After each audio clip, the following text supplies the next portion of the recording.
Namaste. Myself Leena Sharma from Rajiv Surti Dance Factory. I run a franchisee of very well-known choreographer of Bollywood, Mr. Rajiv Surti, who is my cousin brother. तो उनके नाम पे ही मैं पिछले 11 सालों से उदयपुर में डांस क्लास रन कर रही हूँ एंड टचवुड कहना चाहिए सक्सेसफुली रन कर रही हूँ. एंड मेरा जो मेरा सब्जेक्ट है सिखाने का बच्चों को वो कथक है और बाकी सारे वेस्टर्न डांसेस मेरे कोरियोग्राफर सिखाते हैं. So today I will give you introduction of Kathak. Kathak एक north Indian dance form basically माना जाता है.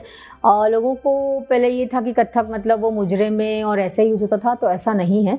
कथक बहुत एंशिएंट डांस फॉर्म है. मैं बहुत एंशिएंट में नहीं जाऊंगी, but it has different gharanas, Jaipur घराना, बनारस घराना, लखनऊ घराना. तो मेनली ये 3 घराने हैं. तो कहा जाता है कि लखनऊ घराना जो है उसमें नज़ाकत बहुत है. नज़ाकत यानी आपके फेशियल एक्सप्रेशंस, आपकी बॉडी लैंग्वेज, ये मेन रहती है लखनऊ घराने में. और जयपुर घराने में ज़्यादा फुटवर्क रहता है क्योंकि जयपुर राजस्थान में है और राजस्थान पूरा वीरों का प्रदेश माना जाता है. तो ये वीर रस प्रधान है कथक राजस्थान में. तो इसमें पखावज बहुत हैवी बजता है और उसकी वजह से आपके फुटस्टेप्स बहुत हैवी जाते हैं. वेरेज लखनऊ बिल्कुल उल्टा है उससे.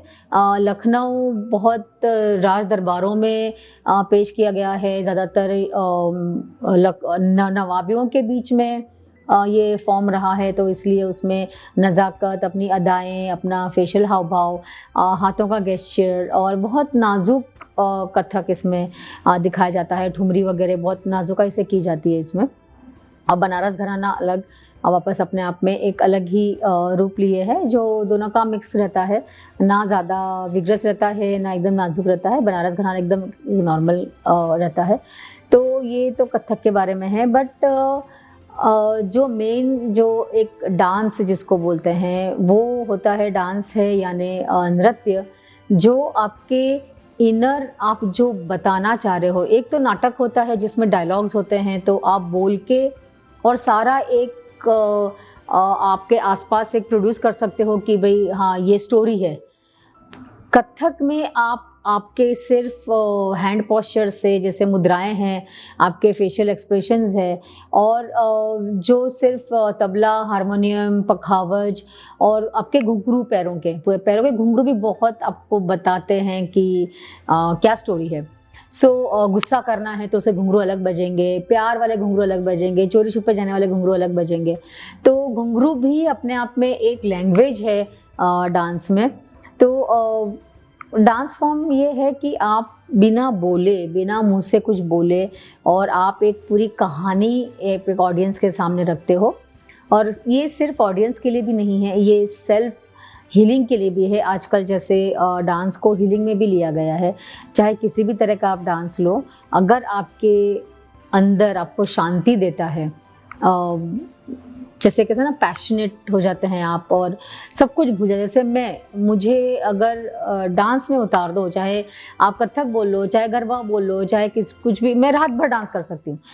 तब ना मेरे पैर दर्द होंगे, ना मैं थकूँगी. तो वो डांस हमें रिलैक्सेशन देता है. तो कथक उसका एक फॉर्म है. और ज़्यादातर इसमें हम जो बताते हैं वो राधा कृष्ण की पूरी कृष्ण लीला बताते हैं, हम रास लीला बताते हैं ज़्यादा करके, शिव तांडव बताते हैं, गणेश वंदना बताते हैं, और ठुमरी इसमें होती है जिसमें बहुत सारी कहानियाँ ठुमरी में कही जाती है. तो शॉर्ट में मैं सब बता रही हूँ कि कथक को लेके. और दूसरा ये भी कहा जाता है कि जो क्लासिकल डांस सीखता है वो वर्ल्ड का कोई भी डांस कर सकता है. और उसका एक सबसे बड़ा एग्जाम्पल मैं भी हूँ कि मैं जब कॉलेज में थी और मेरी जब जॉब लगी, आई वॉज ओवरवेट. तो कॉलेज में मैं माइकल जैक्सन भी करती थी, ब्रेक डांस करती थी, मैं भंगड़ा भी करती थी, मैं फोक डांसेस भी करती थी. तो when I got a job in bank, और बैंक में हमारा एक रशियन बैले का एक नाटक था जिसमें हम रशियन बैले करते हैं. And I was overweight. तो मेरे एक सर ने बोला कि लीना, इस वेट के साथ आप बैले कर पाओगे क्या? आपका वेट थोड़ा ज़्यादा लग रहा है उसके लिए, शायद आप फ्लाई नहीं कर पाओ. तो मैंने सर को ही बोला कि सर मुझे रोल दे के देख लो, आपको लगता है कि मैं कर सकती हूँ तो कर लूँगी, नहीं तो मैं अपने आप साइड में हो जाऊंगी, मुझे दूसरा कोई रोल दे देना। And then when he give me that Russian ballet का, तो मैं ऐसे उड़ रही थी। So he was amazed, he came and told me कि लीना इतना अच्छे से कैसे कर लिया, लाइक आपका ओवरवेट है फिर भी इतना अच्छे से नज़ाकत से कैसे कर लिया। तो मैंने उनको एक ही जवाब दिया, sir I am a classical dancer. तो जो क्लासिकल डांसर होता है उसके लिए बाकी सारे डांस करना बहुत ईजी हो जाता है, क्योंकि आपकी बॉडी उसमें ढल जाती है डांस में, और आपके बॉडी के पॉस्चर, आपके हैंड गेस्चर, सब आपके फेशियल एक्सप्रेशन सब उसमें आप सीख लेते हो।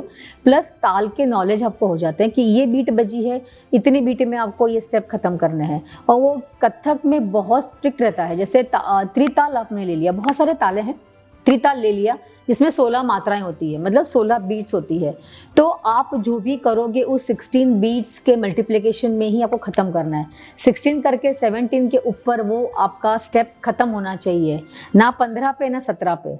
अगर 15 पे हुआ तब भी आपने गलत किया, 17 पे किया मतलब 18 पे किया तो गलत किया, 16 पे गलत किया, 17 पे फिनिश होना चाहिए 16 करके।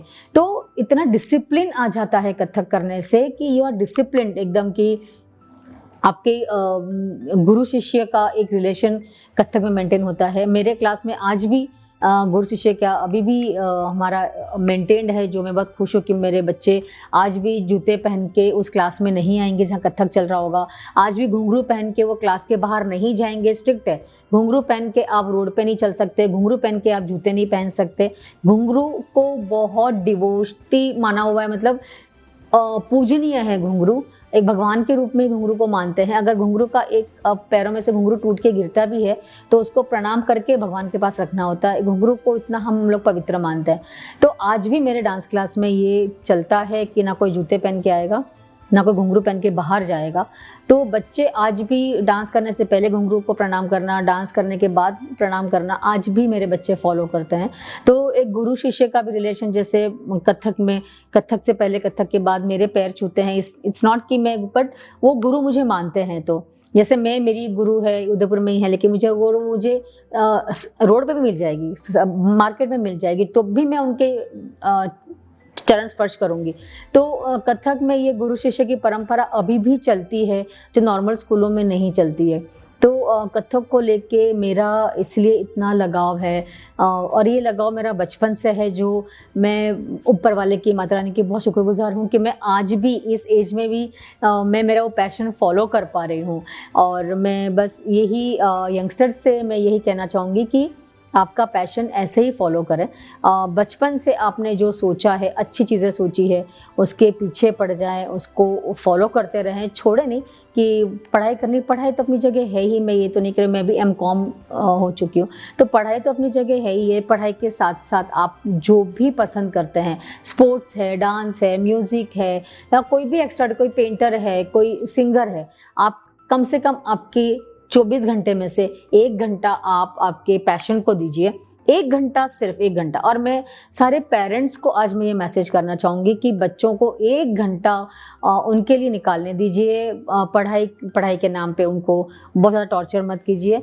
एंड पढ़ाई तो करनी है, बच्चे डॉक्टर इंजीनियर तो बनेंगे ही, बट 1 घंटा अगर वो अपने लिए निकालेंगे तो शायद वो 1 घंटा जो एंजॉय करेंगे ना, वो बाद में उनके पढ़ाई पे उनकी बहुत अच्छी असर हो उनके ऊपर होगा। और ये मेरा प्रैक्टिकल मेरे डांस क्लास में देखा हुआ है। तो ये बच्चों को भी बोल रही हूँ, अपना पैशन फॉलो कीजिए और पेरेंट्स भी उनको सपोर्ट कर रहे हैं। Thank you so much.